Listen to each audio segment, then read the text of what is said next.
17 సంవత్సరాల్లో అంటే రాజగారి పక్కన కూర్చుని అక్షరం మళ్ళీ వినకూడదు.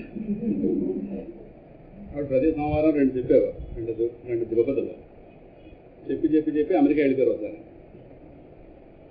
తర్వాత చాలా కాలం మత్స్యం అవ్వలేదు. 17 ఏళ్లలో ఎంత ఎదిగామో చెప్పాలి కదా. ఒకనాడు చదవడమే మాకు రాలేదు, చాలా ఘోరంగా చదివాం. అది గుర్తుంది. స్టీల్ ప్లాంట్లో ప్రవచనాల్లో అయితే బీభత్సం నేను చదివింది. అంటే అప్పటికి బాగా అనుభవించింది కదా. అందువల్ల అందులో మమ్మల్ని స్టేజ్ మీద చదవమన్నారు. చదవడం రాదు మహాప్రభు అంటే నిలలేదు, స్టేజ్కి ఎక్కించారు. సరే నేను ఎలా చదవాలో అలా చదవగలిగింది. అలా ప్రారంభమైన ప్రస్థానం 93వ సంవత్సరంలో ఉపదేశారం స్వామీజీ పాడితే ఏదో బాగుంది, కానీ ఒక్క మాట బాగుపడలేదు పోలేకలుగుతారు.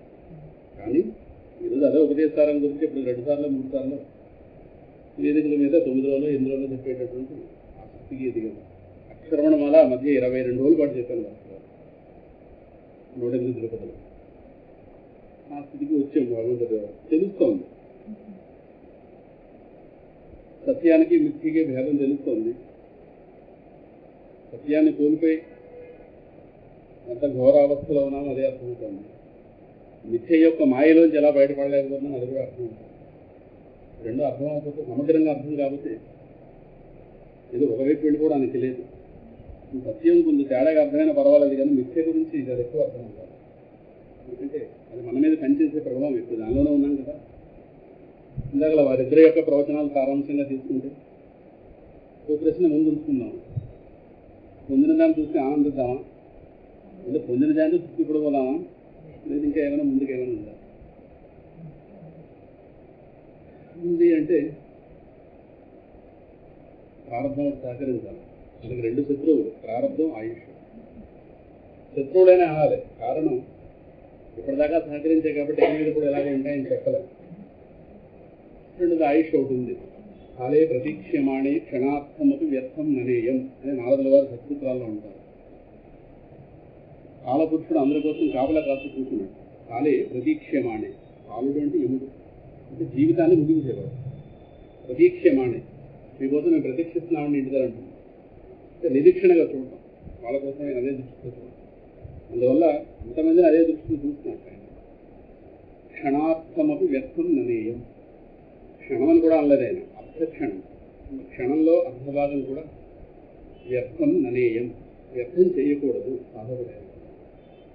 ఇందాక రిపోర్టర్ల యొక్క ప్రశ్నలకి నాన్నగా సమాధానాలు చూస్తే, మరి ఇన్ని రకాల ఆలంబనలు మనకు ఉన్నప్పుడు ఎందుకు ఇంకా జ్ఞానం రావడం లేదు?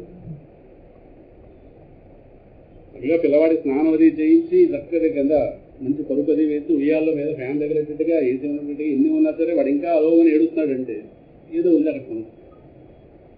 వాడికి అన్నీ ఉన్నాయి, చేయవలసినవన్నీ కూడా మెత్తడి పరుపు పడుకోబెట్టి దానికి అనుకూలమైనటువంటి గాలి వెళ్ళేటట్టుగా నిశ్శబ్ద వాతావరణం తయారు చేసి వాడికి ఏదో పాలు అన్నం ఏదో పెట్టి నిద్ర రావడానికి అనుకూలమైన పరిస్థితిని తల్లి తయారు చేసిన అయినా వాడు ఏదో ఏడుస్తున్నాడంటే ఇదేదో ఆంతరంగిక సమస్య. బాహ్యానికి అన్నీ బాగానే ఉన్నాయి కదా, అందువల్ల ఏదో ఒక రకమైనటువంటి సమస్య వాడి దగ్గర ఉంది అన్నది ఎలా చెప్పాల్సిందో ఏమో నాకు ఒక్కడ అర్థమైంది. ఇన్ని రకాలైనటువంటి ఆలంబనలు అటు గురువు వైపు నుంచి అందుతున్నప్పటికీ కూడా ఈ వారికి ఎప్పుడో ఉంది అది గమ్యాలి. ఇది ఇంకా ఆ ఫోటో పెట్టుకున్నాం కానీ మన ఫోటో అక్కడ పెట్టలేదు ఇప్పటిదాకా. ఎన్నాళ్ళు పెడతాం అలాగా ఆ ఫోటో అనేది? ఏది ఎన్నాళ్ళు చూసినా అదే ఫోటో, ఎవరింట్లో చూసినా అదే ఫోటో. ఎవరు పాస్ అయిన వాళ్ళు ఎవరు లేరు, అలాగే అలా ఉన్నాము, అలా వెళ్తున్నాం వస్తుంది. సోమవారాలు వెళ్ళిపోతుంది. ఒకనాడు ఇంక సోమవారం చూడడానికి ఉన్నవేమో బహుశా ఏదో సోమవారం ఉంటుంది. ఆ సోమవారం మనకు సంబంధం ఉంటుంది. ఆ సోమవారానికి ఈ జీవితం కాస్త ఎందుకంటే వెళ్ళిపోతున్న వాళ్ళందరూ 7 రోజుల్లోనే వెళ్ళిపోతున్నారు కాబట్టి భాగవతం సప్తాహం అంటారు. ఇక్కడ ప్రతిదంతా కూడా 7 రోజుల్లోనే నిబద్ధం అయ్యింది ప్రతి వాళ్ళకు. ఇదిగా 7 రోజుల్లోనే ఆయన గారి యొక్క సమస్య పరిష్కారం చూపించారు ఉపయోగించాడు భాగవతం. నిజంగానే ఇక్కడ ఏదైతే సాధించవలసిందంటే ఏదైతే ఉందో దాని పరంగా ఆలోచించినప్పుడు ఎక్కడ మీ సమస్య బోధైతే సరిగ్గా అందుతోంది, అందరికీ అర్థమవుతోందని అనుకుందాం.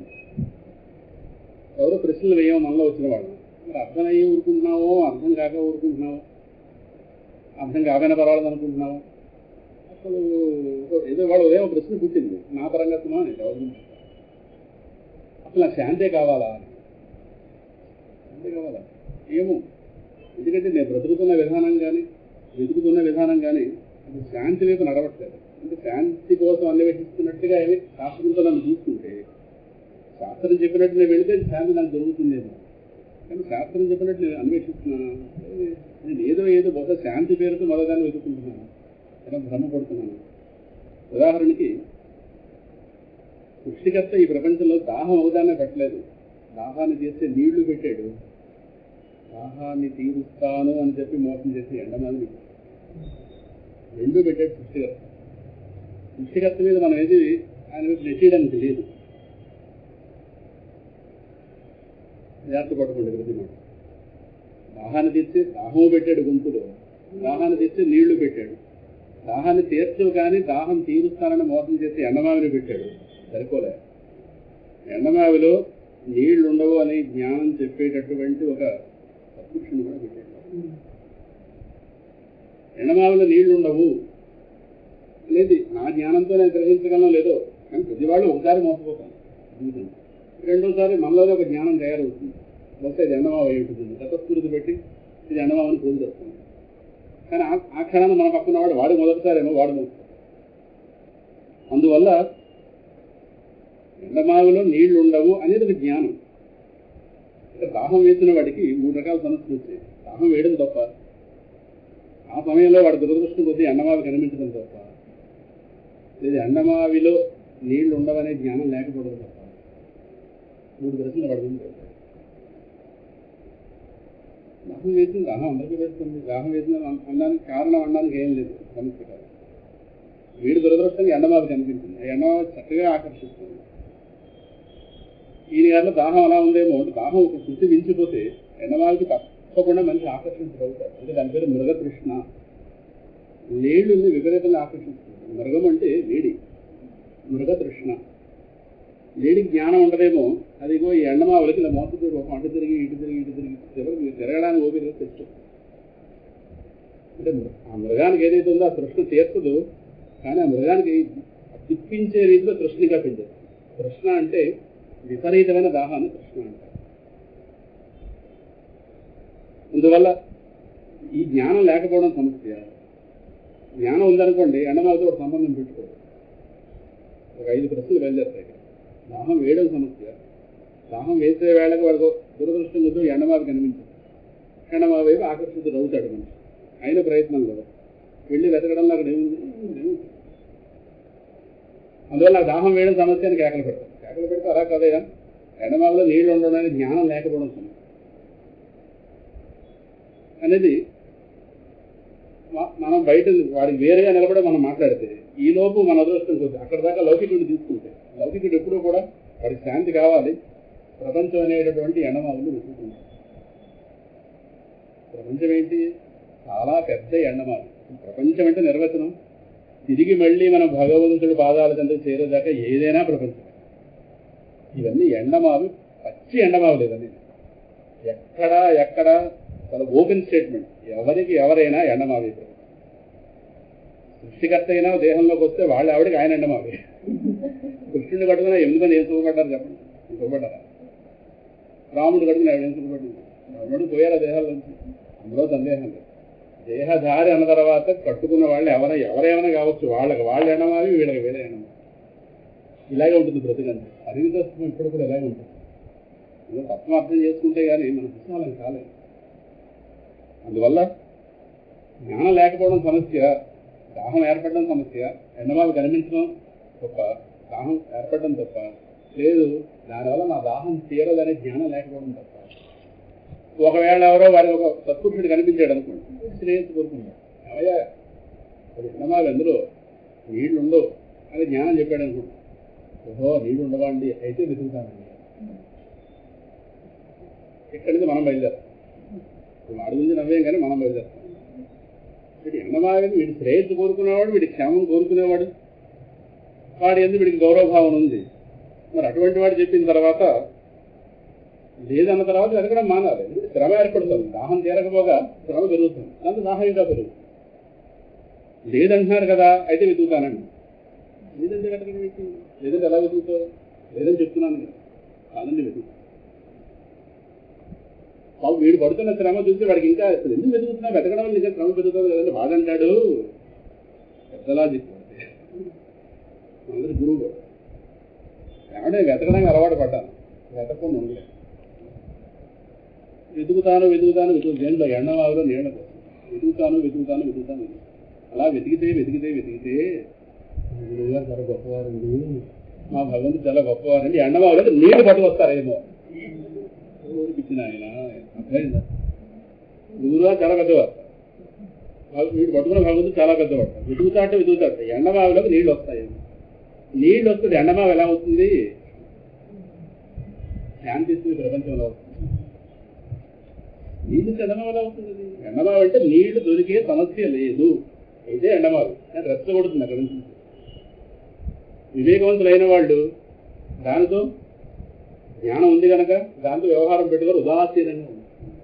తస్మిన్ అనన్యత తద్విరోధిషు ఉదాసీనత. నారదుల వారి సూత్రంలో చెప్తారు, ఎవడైతే శాంతిస్థానం ఉన్నాడో ఆయన యందు అనన్యత. తద్విరోధిషు, ఎవరు విరోధిషు? ప్రపంచం అంతా విరోధిషే. భగవంతుడిని పొందడానికి పెద్ద ఆటంకం ఎవరు? ఒకటి దేహం, రెండు ప్రపంచం. ఈ రెండు ఎండమావు. వీడు వెతుకుతాట, వెతకడం ఆపడని చెప్తున్నాడు. నేను సత్పురుషుడే చెప్పాడు. అంటే సత్సంగం కూడా ఎక్కడ మనిషిని మార్చలేకపోతుందని ఇక్కడ తను చూస్తుంది. ప్రవృత్తికి అలవాటు పడిపోయాడు. ప్రవృత్తికి అలవాటు పడిపోవడంలో అన్వేషణ ఆపను, అన్వేషిస్తాను. ఎప్పటికప్పుడు నీళ్లు రావాలి. అంటే ఎండమావిలో నీళ్లు రావాలంటే భగవంతుడు అసంభవాన్ని సంభవం చేయాలా? అసంభవాన్ని సంభవం చేయాలి. సంభవం అవుతుంది ఎక్కడైనా. జాతస్య హి ధ్రువో మృత్యు ధ్రువం జన్మ మృతస్య చ తస్మాత్ అపరిహార్యేర్థే అన్నాడు పరమాత్మ. నత్వం చూస్తున్నాడు భగవద్గీత. ఇచ్చిన వాడికి మరణం తప్పదు, మరణించిన వాడికి పుట్టుక తప్పదు అన్నాడు. కానీ నువ్వు నాకు ఇష్టడు కాబట్టి నీకు చావు లేకుండా చేస్తానని పరమాత్మ అనలేదు. మరణించిన వాడి పుట్టినవాడికి మరణం తప్పదు, ఎందుకంటే సంభవం లోకంలో.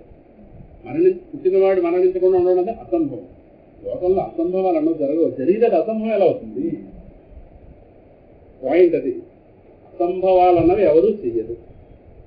ఇక్కడ భగవంతుడు ఏం చెప్పాడు అక్కడ? ఇది అసంభవము, ఇది జరగదు, ఇది సంభవం జరుగుతుంది కనుక వీటిని అర్థం చేసుకోవడానికి మన బుద్ధి ఉంది అనే జ్ఞానాన్ని అడిగిస్తాడు పరమాత్మ. నత్వం శోచితు మరగతి తస్మాత్ అపరిహార్య. భగవంతుడు కానీ గురువు కానీ జ్ఞానం ఇవ్వడానికి ఉన్నారు, కానీ అసంభవాలను సంభవాలు చేయడానికి వాళ్ళు లేరు. కానీ మన అత్యాస ఎక్కడ దాటిపోయిందంటే క్షమింపబడిదని కాదు, అత్యాసకి వెళ్ళిపోయింది. నేను ఎండమావిలోనే వెతుకుతా అంటే అక్కడ నీళ్ళు దొరకాలి. ఏంటి నేను మహాభక్తులు ఉంటా ఆయనకి ఎలా తీసుకొస్తారు?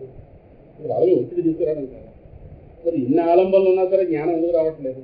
ప్రపంచాన్ని విషయం తగ్గటం లేదు. అక్కడ వారు చెప్పారే, ఇంద్రియాలు ప్రపంచాల అది ఒక వాసనా ప్రభావం అనండి, లేదు ఏదో ఒక తెలియని మోహం అనొచ్చు, ఏదో ఒక బలీయత ఏదో కావచ్చు. అది ఏదో ఈ దేహగత జీవితంలోనే సుఖపడిపోదామని రాలేదు. ఉందా లేదా? ఫ్యాక్ట్ మాట్లాడాలి. ఉందా లేదా? లేదంటే ఎవరు నమ్ముతాడు? రాళ్ళు తెచ్చుకున్నామా? రాళ్ళు తెచ్చుకుంటేమో తెలుస్తుంది కదా. ఇప్పుడు లోపల కానీ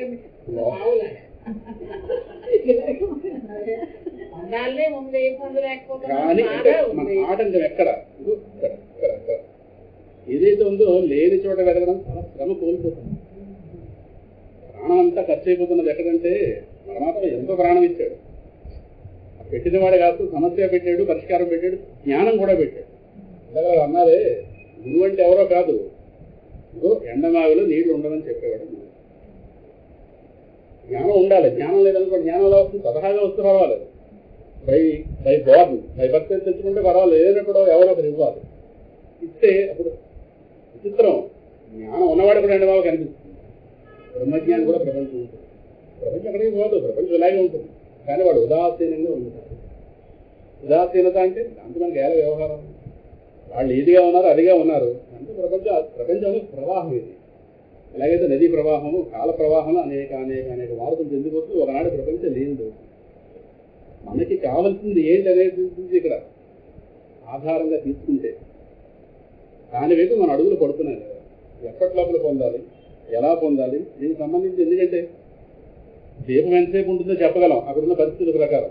ఇంత నూనె ఉంది కాబట్టి ఒక గంట అని చెప్పచ్చు, చుట్టూ గాలి లేదు కాబట్టి గంట అని చెప్పచ్చు. ఈ దీపం ఎంతగా ఉంటుంది అదే చాలా వెళ్ళిపోయింది పుస్తకం. అందులో అర్థమై కొంత, అర్థం కాక కొంత, అర్థం చేసుకోక కొంత.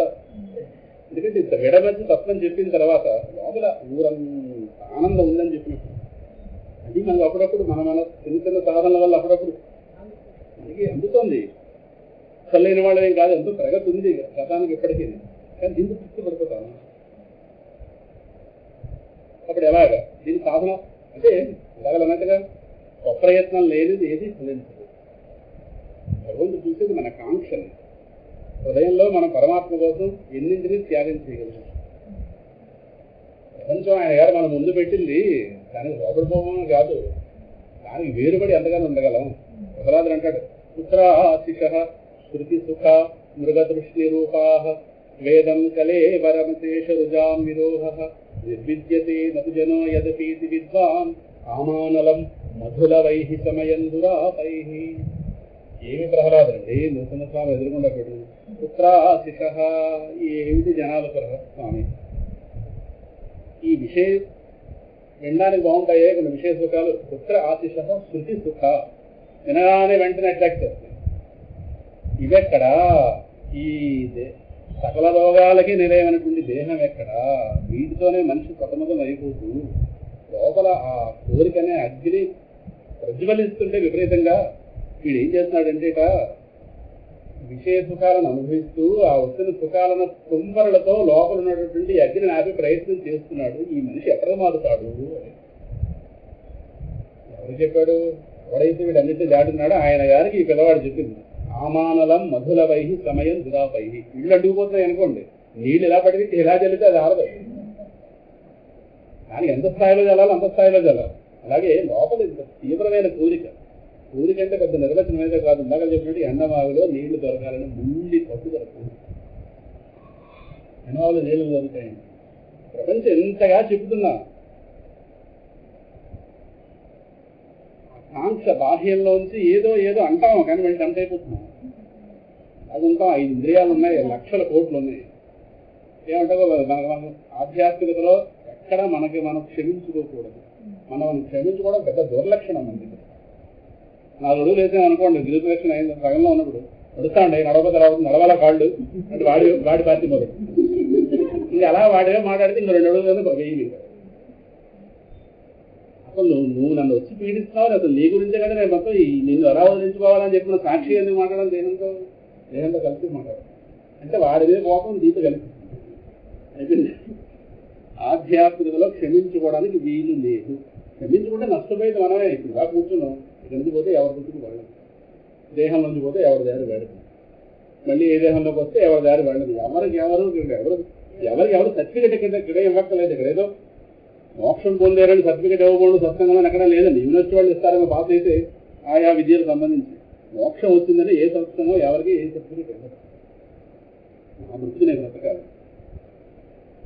ఏదైతే ఈ లోపల ఉన్నటువంటి కాంక్ష ఏదైతే ఉందో, బాహ్యంలో లేని చోట వెరగడం, దీన్ని బట్టి అసలు నేను శాంతి కోరుకుంటున్నాను లేదు. శాంతి అనేటటువంటి ఒక అన్వేషణలో భాగంగా ఎవరి చేతైనా సరే తప్పు ద్రోవ పెట్టించకూడదు. ఆత్మలు ఎంతగా చెప్పినప్పుడు, వాళ్ళని రిజర్వ్డ్గా బ్రతికినప్పుడు, ప్రపంచానంత దూరంగా పెట్టినప్పుడు, ఈ ప్రపంచం యొక్క అవరోధం అయినప్పుడు శాస్త్రాలు అన్నీ చూస్తే ఇంద్రియ నిగ్రహం మనో నిగ్రహం అని చెప్పాను. ఎందుకంటే లోపల ఉన్నది ఏదైతే ఉందో ఆ లోపల ఉన్న వస్తువు వైపు నా తలంపుల ప్రవాహం వెళ్ళాలి. భగవాన్ కూడా అంటే దృశ్యవారితం చిత్తమాత్మన కరెక్ట్గా 15 శ్లోకాల తర్వాత ఒక సంధిలో పెట్టారు. ఆ తర్వాత ఆయన ప్రక్రియ ఏదైతే ఉందో దాని వైపు వెళ్ళారు. అక్కడ ఒక టర్మ్ తీసుకున్నారు, దృశ్యవారితం చిత్తమాత్మన చిత్వ దర్శనం. దృశ్యాలను వారిస్తే కానీ చిత్తము ఏదైతే ఉందో అది కొంచెం రెస్ట్ఫుల్ అవ్వదు. నిరంతర దృశ్య ప్రవాహం. దృశ్యాలంటే ఇంద్రియాలకు విషయాలుగా ఉన్నటువంటి బయట ప్రపంచం, వీటితో నిరంతరం అనుబంధం వల్ల మనసు ఆ వ్యవహారాలతో ఉండాలి కనుక అటువంటిప్పుడు అది లోపల చిత్తం ఆత్మన చిత్వ దర్శనం తత్వ దర్శనం. చిత్వ అంటే చిత్త యొక్క అంటే మనస్సు యొక్క స్థితిక స్థానం. అది దానిపై వెళ్ళాలి అంటే ఇప్పుడు మనం ఏకాగ్రంగా కూర్చొని పుస్తకం చదవాలంటే మిగతా పనులు ఆపాలా? టీ పెడుతూ పుస్తకం చదవడం, కానీ పెడుతూ పుస్తకం ఎలా కుదురుతుంది? కుదిరే అవకాశం లేదు. ఎందుకంటే అందులో మాటలు లోపలికి వెళ్ళాలి, ఏకాగ్రం అవ్వాలంటే ముందు నేను ఒక ఉత్సాహనంలో కూర్చుని దాని ప్రకారం మిగతా పనులు ఆపితే ఈ పని కాస్త కూర్చోరు. ఆ విధంగానే ఏదైతే ఈ విషయాలను వారిస్తే కానీ లోపల ఉన్నటువంటి తత్వం తెలిసి రాదు. అంటే భగవంతుడు స్పష్టంగా ఆయన పరీక్ష ఎక్కడ దాకా వెళుతుందంటే చివరికి ప్రాణం దాకా తీసుకొస్తాడు. అంతవేళ మోక్షం ఇచ్చేందుకుమా వ్యత్యాసం తగ్గించుకోవాలి. ఎందుకంటే ఎవరితో మనం పెట్టుకుంటున్నామో కాంటాక్ట్, అంటే ఎవరి వైపు నడుస్తున్నామో ఆయన గారి యొక్క స్వభావం మనకు తెలియాలి. మనకు బాగా ఇష్టమైంది ఏంటి? ప్రాణం. ప్రాణానికి పరీక్ష పెడతారు. అంటే ప్రాణమా పరమాత్మ ఇక్కడ తెలుగు. ప్రాణానికి ముందు ఆహారం ఉంటుంది. ఆహార వర్జనం. అమ్మవారు ఒకటి చేసుకుంటే ఆయన గారి శరీరంలో అర్ధభాగం పొందింది. పార్వతీదేవి చేసిన తపస్సు చూస్తే తెలుస్తుంది. ఆవిడ ఇద్దరు వెళ్ళి పొంది లేదు పరమాత్మనేవినే ఫోన్ చేసిందా మహాతల్లేవేనా? అసలు తపస్సు చేయొద్దు అంటే ఆవిడ జయించి వస్తానని బయలుదేరింది. అపరాధిత ఆవిడ పేరు, అన్నీ ఆవిడ పేర్లే. తపస్సుకి వెళ్ళొద్దు అంటే ఉమా పేరు అక్కడ వచ్చింది. తీసుకుని వస్తానండి వెళ్ళింది మహాతల్లి. ఆహారం ఒకటి విసర్జించుకుంటూ వచ్చింది. చివరికి ఆకులు కూడా తినడం మానేసింది. అపర్ణ పర్ణములు విసర్జించి కనుక అపర్ణ. చివరకు పంచాగ్నులు 5 అగ్నులు చుట్టూ రగిలించుకుని మధ్యలో కూర్చుని ఈ శరీరం కాలిపోయింది పరమాత్మ రావాలి. ఇప్పుడు బయలుదేరడం వచ్చేసాడు. అప్పుడే వచ్చి మారు వేషంలో వచ్చి ఆయన నిందించుకోవడం ప్రారంభించాడు. ముందు సప్తర్షులను పంపించాడు. వీళ్ళందరూ నిందించారు ఆయన్ని. శివనంద వెళ్ళడానికి కూడా ఆవిడ వీళ్ళందరూ తైలిస్తుంది అక్కడి నుంచి. మొత్తం ఆయన వచ్చాడు బ్రహ్మచారి వేషంలో. శివనంద చేశాడు మళ్ళీ. కానీ ఎక్కడ అంటే ఎంత ఇదిలో ఉన్నా సరే ఏమో పార్టీ మార్చేస్తుందేమో. అవునండి శివుడు ఎంత చేస్తున్నా రావటం లేదు అని చెప్పి ఏవైనా ఆవిళ్ళు అక్కడ భక్తి తగ్గుతుందేమో. అక్కడ అమ్మవారికి అర్ధభాగం ఇచ్చాడు మహానుభావుడు. అంటే పరమాత్మ చూసేది అనన్యశక్తి. అనన్యశక్తి అంటే కించిన మాత్రం ఏ ఇతరమైనది కూడా మనసులోకి ఒకంత కూడా ప్రవేశించకూడదు. చాలా కష్టంగానే ఉంటుంది. అలవాటు పడిన మనసుకి ఈ మాటలు ఎలా ఉంటాయి? చాలా చాలా చాలా ఏదో చంపించినట్టుగా ఉంటాయి. కానీ మీరు పొందాలి అనే ఇక్కడ భగవంతుడి ముందు చాయిస్ కాదండి, నెసెసిటీ. నేను పొందాలంటే సత్సంగా నుంచి వెళ్ళిపోవచ్చేమో, కానీ ఎక్కడ పోయినా అసంగా సత్సంగా నుంచి వెళ్ళిపోతే సత్సంగా కూర్చోమని ఎవరైనా బలవంతం దగ్గర ఎవరు కట్టిలేదు, ఎవరు కృష్ణుడు రోడ్డు కట్టినట్టు. కానీ ఎక్కడ పోయినా అశాంతి నుంచి ఎక్కడ పోతాం? అశాంతినే దుఃఖంగా నుంచి ఎక్కడ బయటకు పోగలమా? ఎక్కడ లేదు అసలు. ఎవరికి ఎవరి వల్ల లేదు, మాకు పలానా వాళ్ళ వల్ల లేదు. వచ్చి కూర్చోబెట్టుకున్నాం చూద్దాం. ఎవరైనా సరే ప్రపంచంలో ఎక్కడైనా ఎంత మేధావులైనా కావచ్చు, ఎంత మహాజ్ఞానం కావచ్చు, కానీ ఎవరి వెలుగుతో వాళ్ళు ఉన్నారు కూడా ఉంటారు. నేను జ్ఞానం పొందితే నా పక్కన వాళ్ళందరూ జ్ఞానం పొందుతారని ఎవరు చెప్పారు? ఎవరి జ్ఞానం వాళ్ళకి శాంతిని ఇస్తుంది. అంతేగాని ఇది పక్కన జీవిస్తే దాని ఫలితం దానికి ఉంటుందేమో కానీ సమాన ఆనందంలో ఎవరు ఉండే అవకాశం లేదు. ఎవరి ప్రయత్నం వాళ్ళు చేయవలసిందే. భగవంతుడు మన అవసరం.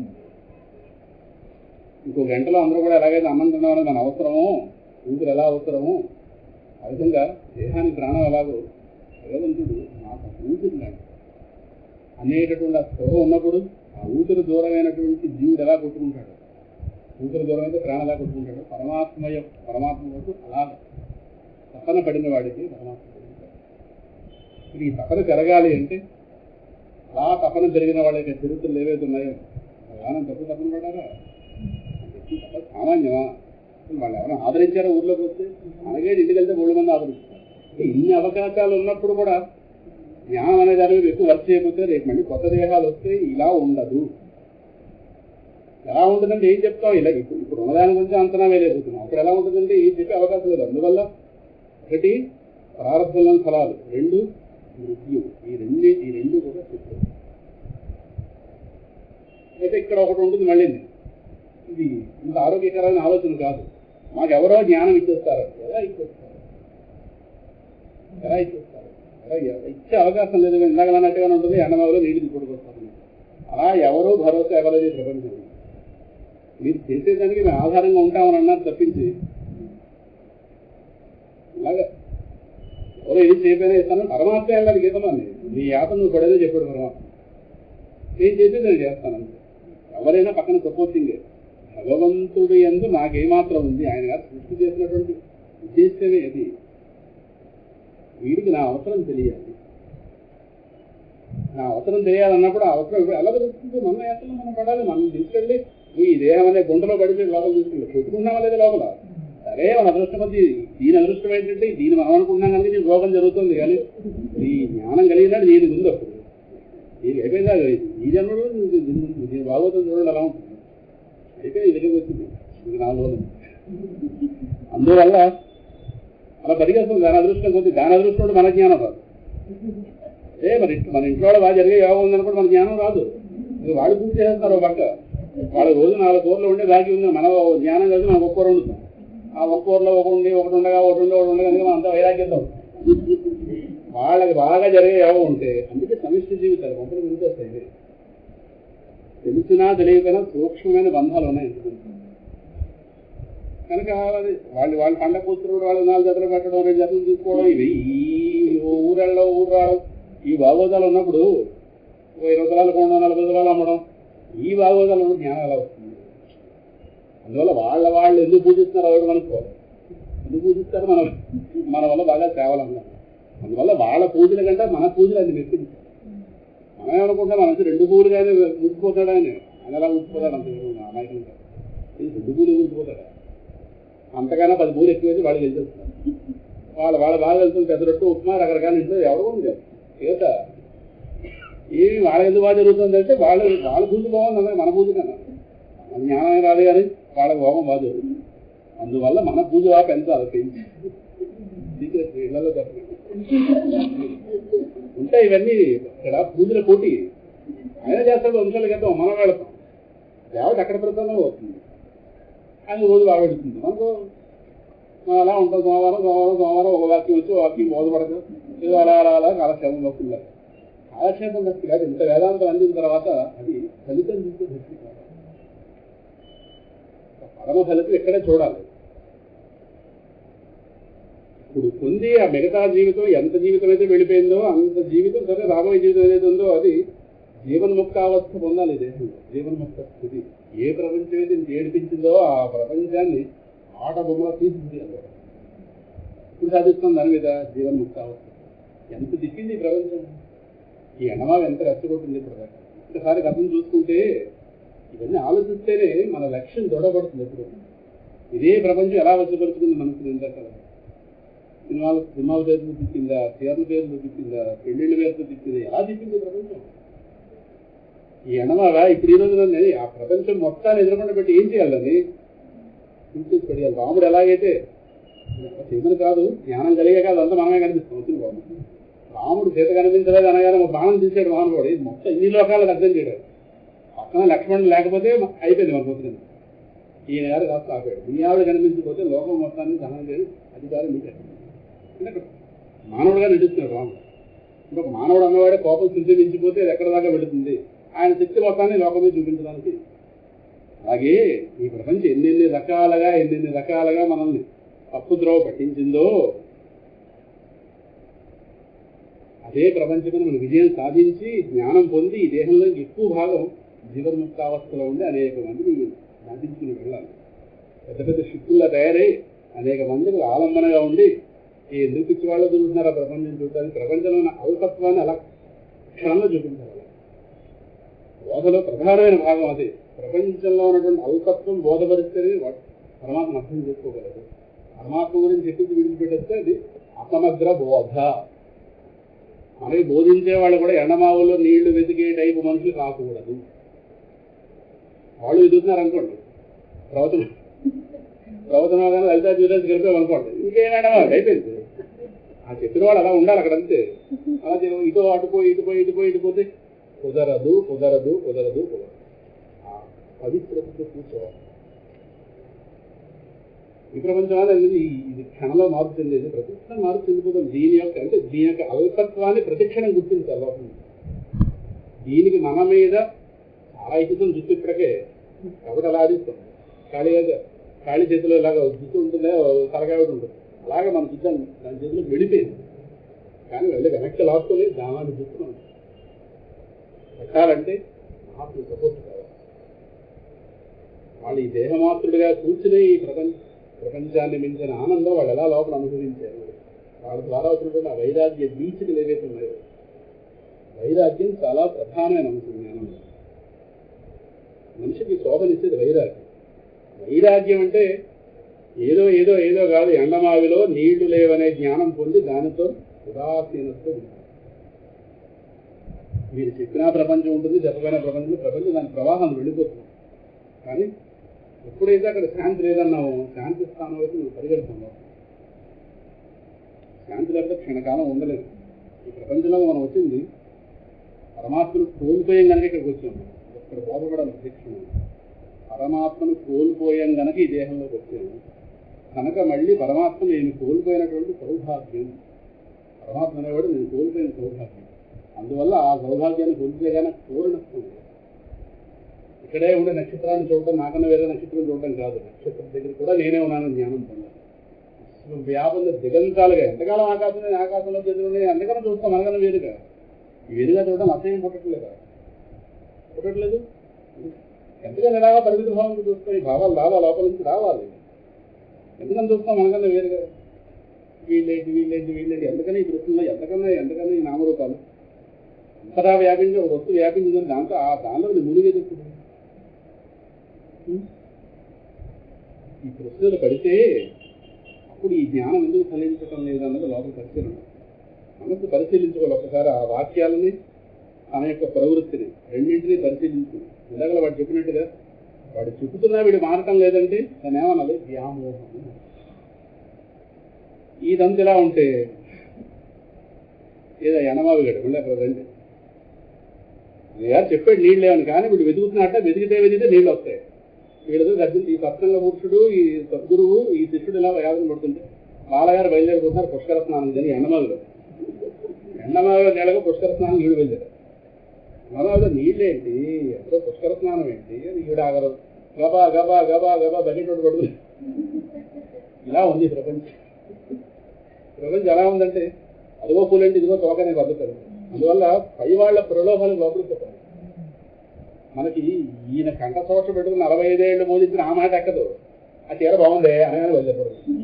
ఏడు బాగుంది, ప్రపంచంలో బాగుంది. అసలు చీర కాదు, ప్రపంచంలో బాగు అనేది ఉందా? చూటు కడుగుతున్నాం. బాగుంటే ఇలా ఎందుకుంటాం? అది మనం బాగున్నామా? ఎవరు రాసుకుంటే బాగుంటాం. అది ఏదైనా ఏది అది బాగున్నంత వరకు. ఏడు బాగులు ఇలాగే ఉన్నాయి. ఎంత బాగులు అంతే పాటి ఎప్పుడు బాగుంటావు మనకే తెలియదు.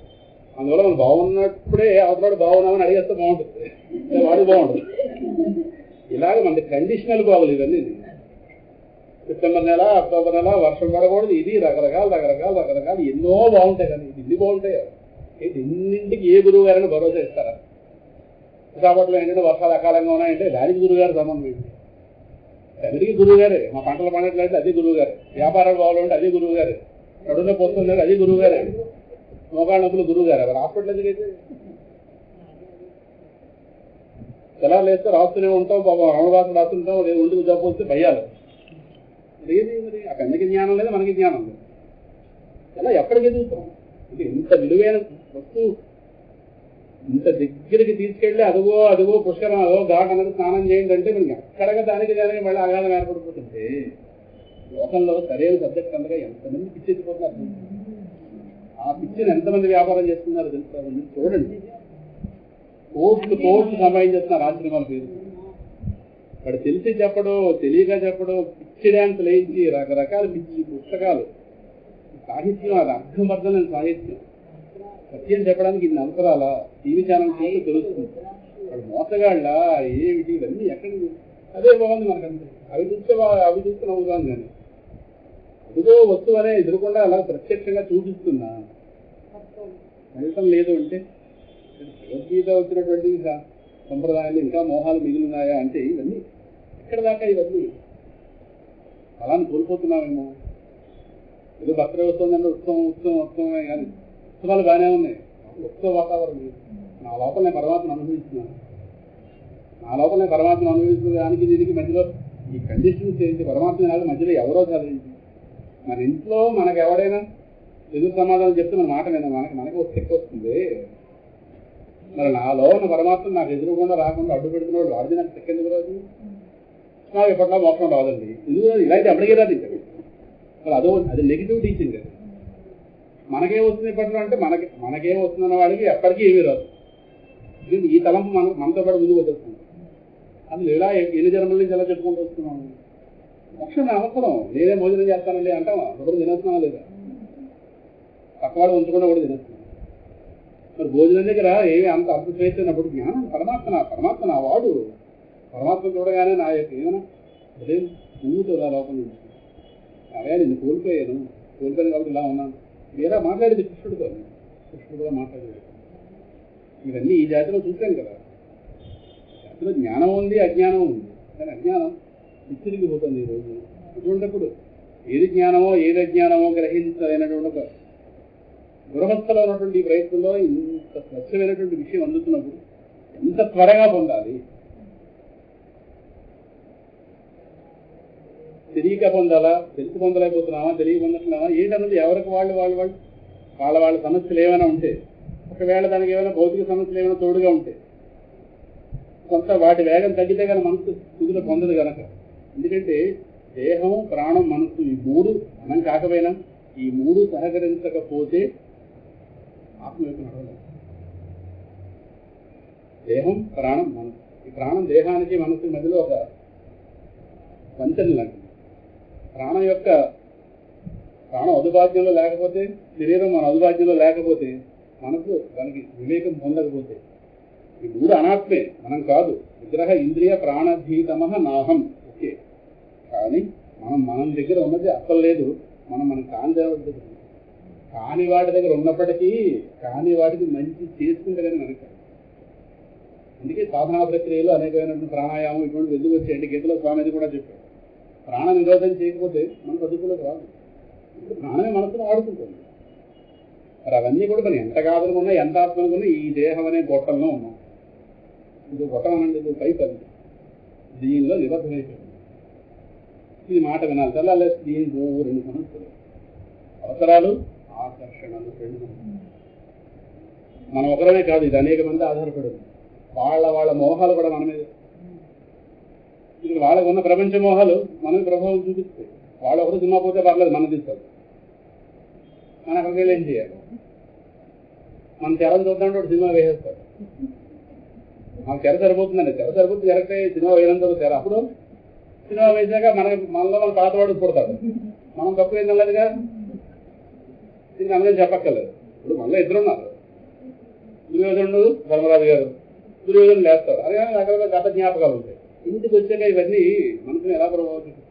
నువ్వు ఎవడో పోరా బాబు అంటే జర్తిస్తాడు. చెడగొట్టటువంటి ఇదే ప్రపంచం. అలాగని కాదంటే కాదు. అక్కడ దేహం కోసం బతకాల, ఆత్మ కోసం బతకాల. ఈ ఘర్షణ వస్తుంది. ఆత్మనేది నా కోసం బతకాల, నేను కానీ దేహం కోసం బతకాల. నేను కానీ దేహం కోసం బతకడంలో దీనికి అనేక మంది లింకులు ఉన్నాయి. ఒక్కసారి దీని పక్క చూస్తుంది. ఎప్పటికి తిట్టారా దీన్ని? అసలు అంత మంచి పనులు ఏం చేస్తాం మనం? ఎవరిని తిట్టానేమో, వాళ్ళు అందరినీ తిట్టితే ఆ తిట్టిస్తే బాగుండు, ఊళ్ళో బరువు పోతుంది. ఏకాంతలో దీన్ని 4 చివాట్లు పెట్టచ్చుగా. ఏకాంతలో దీన్ని 4 చివాట్లు పెట్టచ్చుగా. తలుపులు ఎదుర్కొలేదు చివాట్లు పెట్టగా అయ్యా నన్ను ఇంకా వ్యాపించడం కూడా నువ్వే అడ్డు పెడుతున్నావు. నీకు బట్టి దీన్ని ఎంతమందికి లింక్ అయిపోయాను. అనొద్దు దీన్ని, అనొద్దా? మనం అందుకే దీనికి జరిగే కాబట్టి ఎక్కడ వస్తుంది. అందువల్ల అన్ని తిరిగి మళ్ళీ ఒక మాటలోకి వస్తే, ఒక దగ్గరికి వస్తే, నా గురించి నేను పనిచేయాలి. నేను ఆత్మస్థానంలో ఎక్కువ ఉంటున్నానా, దేహం స్థానంలో ఎక్కువ? ఆత్మస్థానంలో ఉంటే పరమాత్మ చింతనే, దేహం స్థానంలో ఉంటే ఎండమావులు పెడతారు. ఆవులు తిరిగితే ఉంది భారం, మనోభారం మిగులుతుంది. ప్రపంచం మొత్తాన్ని మహాత్ములు ఎంతగా అనుభవించారు. ఇక్కడ కూర్చుని 5 ఏళ్ల పిల్లవాడికి త్వరలోనే బహుశः మళ్ళీ సందర్భంలో కలుస్తాం. కానీ విజయదశమి నాడే ఆవిష్కరణ ఉంటుంది. ప్రహ్లాద విగ్రహం సింహాచలం కొండ మీద విజయదశమి నాడే. టైం అది త్వరలో తెలియజేస్తాం. 11వ తారీఖు అక్టోబర్ మంగళవారం ఉదయం వేళల్లోనే ఉంటుంది. నానాయాత్ర భగీరథ ప్రయత్నం చేసే మొత్తం మీద ఇక్కడ ఉన్న పరిస్థితుల ప్రకారం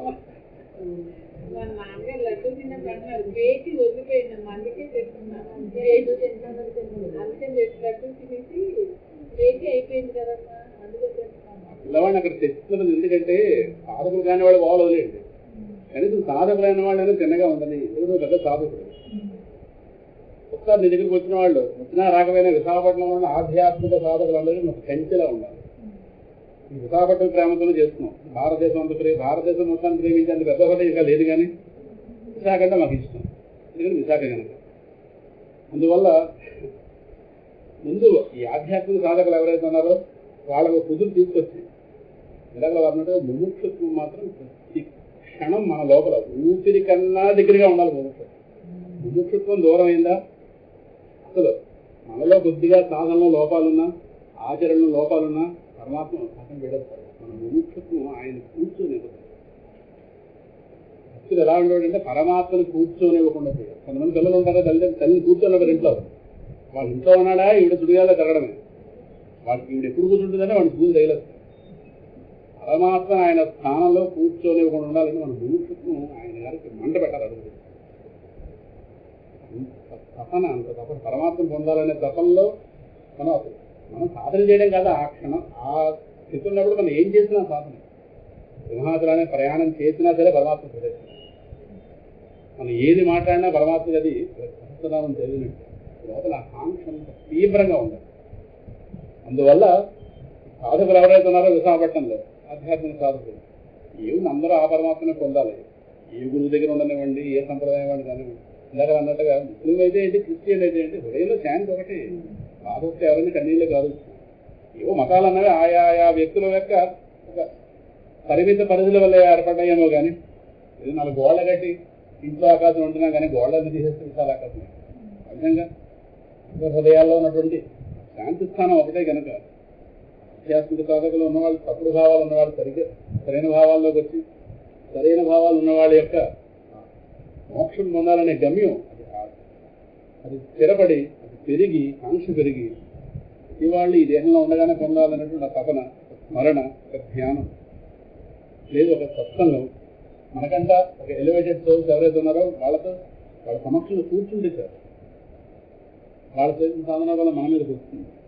ఆ విధంగానే ఒక పురుష దర్శనం లేదు, ఒక భగవంతుడిని జ్ఞాపకం చేసే ప్రదేశాలకి దేహాన్ని తీసుకెళ్ళాలి. ఎందుకంటే మనం పాపాలు చేసినా పుణ్యాలు చేసినా త్రికరణాలతో చేస్తాం. ఆ పవిత్రం అవ్వాలంటే 3 మళ్ళీ ఆ కార్యక్రమాలు చేయాలి.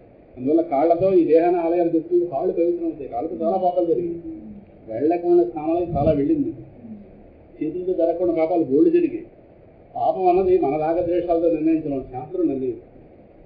పాప పుణ్య నిర్ణయాలు చాలా సూక్ష్మమైన విషయాలు. భగవంతుడి దృష్టికోణంలోంచి నిర్ణయం అవుతాయి కానీ మన పుణ్యాలే కనిపిస్తుంది. అది దృష్టిలో దోషం.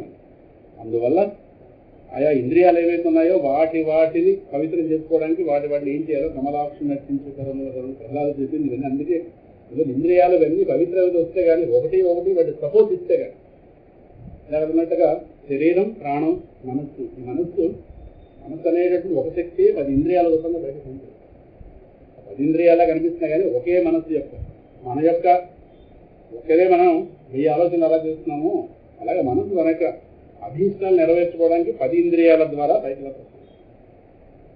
ఆ 10 ఇంద్రియాలు సహకరించకపోతే మొత్తం వీటి మీద ఒక సమన్వయం కుదరకపోతే అవసరమైతే వాడి కాళ్ళలో వేళ్ళలో పట్టుకుని ఒరే బాబు నన్ను పొందలేమంటారు నా జ్ఞానం అని ప్రాధాన్యపడ్డారు మహాత్ముడు.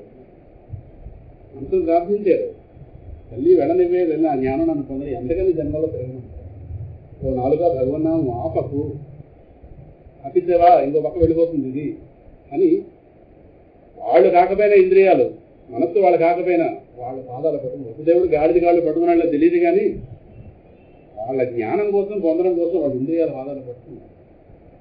అంటే ఆ నమ్రతా భావం లోపల పొందాలనే కాంక్ష, పరమాత్మను పొందాలనే కాంక్ష వాళ్ళని పాదాలు పట్టుకుంటాను మానకండరా బాబు మీరు అని లోపల ప్రాధాన్యపడి ఏదో ఒక ఆలోచనతో లోపల నిరంతర ఆలోచనలు ఉండడి చేయాలి. పరమాత్మ చేస్తే చేస్తే చేస్తే చేస్తే చేస్తే వాళ్ళు పొందిన స్థితి ఆ బోధిస్తున్న వాళ్ళు ఎంత స్థితిలో ఉండి బోధిస్తున్నారు.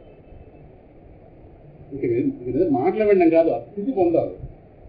ఆ స్థితి పొందడానికి జీవితానికి అవసరమైనటువంటి సరంజామా మొత్తం మనం సమకూర్చుకుని ప్రతిసారి అడుగుతున్నాం. సమకూరుస్తూనే ఉన్నారు కానీ మనకు అందరి సహాయాలు ఉన్నా కానీ మన సహాయం మనకి లేదు. మన సహాయం మనకి లేదు, ఇది అర్థమైపోతుంది. అందువల్ల ఒకసారి ఆత్మపరిశీలన చేసుకుని మళ్ళీ వచ్చే సెప్టెంబర్కి ఇలా ఉన్నాం, మారుతాం. అంటే ఇదిగేమండి ఈ ఈ 2-4 కూర్చున్న పిల్లలు ఎక్కాలు 2 మంది దాకా వచ్చి 3-2 దాకా వచ్చి ఈ జీవితంలో చదువు ఒక దాకా వెళ్ళి సగం చదవడం నష్టం లేదు. ఇంటర్మీడియట్ ఆఫీసులో ఉద్యోగం బతుకుతాడు అలా కదా. మోక్షం మాత్రం పరిపూర్ణంగా పొందదు. మోక్ష విషయంలో రాజీ లేదు. అది మన యొక్క అవసరం, మన స్వార్థం అనండి, ఇంకోటి అనండి. అసలు వాళ్ళని ఎంత దూరం పెట్టాలో అంత దూరం పెట్టడం. వాళ్ళతో మనకు ఉన్నటువంటి పాత్ర ఏదైతే ఉందో పాత్ర జాగ్రత్తగా ధరిస్తూ లోపల ఆత్మగా బయట దేహంగా చక్కగా నడాలి. ఈ పాత్ర మాత్రం లోపల ఆత్మగా ఆత్మనేనైనా దేహం అనే వేషం చేస్తుంది. ఆయా దేహ సంబంధం వాళ్ళకి ఏం చేయాలో విజయ తప్పించి మోహములు వచ్చేస్తుంది. మోహం వచ్చిన వాడు అల్లుడు వస్తే ఎలా ఉంటుందో ఏముంటుంది, మనం వచ్చే ఏముంటుంది కాబట్టి ఈ దూరాలు చూడకండి. ఏమి లేదు అక్కడ. మళ్ళీ ఎండమావిలో చేయడంలో గ్లాసు పెట్టి కూర్చున్నట్టే. ఇక్కడ గుర్తుపెట్టుకోండి, ఎండమావి భగవంతుడు దొరికేదాకా ఏదైనా ఎండమావి. ఇవాళ పచ్చగా 2 సంబంధాలు ఉంటాయి కావచ్చు, ఎండిపోతారు పిల్లలు. చాలా చూసాం, కొన్ని చెప్పడం ఇష్టం లేదు కానీ చాలా చాలా చాలా కుటుంబాలు కలిసి మెరుగున్నారు. ఏదో శత్రువు లేదు, వాళ్ళ శత్రువు లేదు. ఎందుకు అవి ఆ కళతో అవి చూసాం, ఇదే కళతో ఇవి చూస్తున్నాం. ఈ ప్రపంచంలో ఏది సత్యం కాదు. కానీ మనం ఆ మాట విన్నాం. మనకి ఏది కనిపిస్తే అది వెళ్ళిపోతుంది. మనం అలవాటు పడితే ఒక దుర్లక్షణం. అందువల్ల ఈ క్షణం ఎలా ఉందంటే కాల ప్రవాహంలో పోతుంది. భగవంతుడిని ప్రార్థిద్దాం. నాన్నగారి యొక్క జన్మదిన మహోత్సవ సందర్భంగా మళ్ళీ ఒకసారి మన యొక్క లక్ష్యానికి మళ్ళీ మనం పునరంకితం అయ్యేటట్టుగా మనల్ని అనుగ్రహించమని ప్రార్థించి ఈ సత్సంగ కార్యక్రమాన్ని ముగిద్దాం. మరో సందర్భంలో ఒక ప్రహ్లాద ఆవిష్కరణ అవుద్దాం.